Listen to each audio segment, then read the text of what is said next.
When I do labs, another thing I usually look at is I look at the creatinine, which is the bar with this green area here. And I look at the eGFR.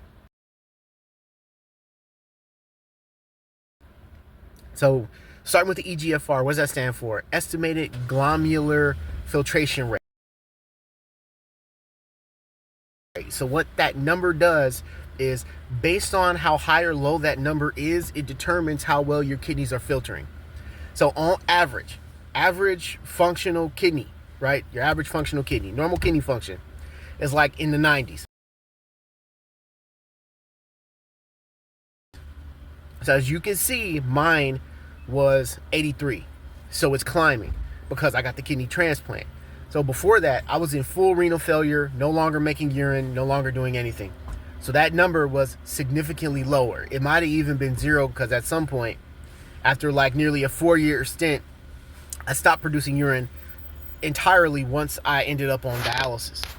So I look at that number to see if the new kidney is filtering the way it should be. And that second number is the bar at the top. That is the creatinine level. That indicates how much waste is in your bloodstream. So as you can see, mine is in that green bar. That's where you want it to be. That's like acceptable levels for the transplant center lab. Like that's acceptable levels for them to determine that I'm safe. If that number was higher, then that means there's too much waste in my bloodstream. But as you can see, that number is climbing. Now this number will change all the time depending on how much you're urinating, and dietary factors also come into play when you deal with waste products inside your blood. The more like maybe not so healthy foods you're eating will result in more waste. The more healthier, the less.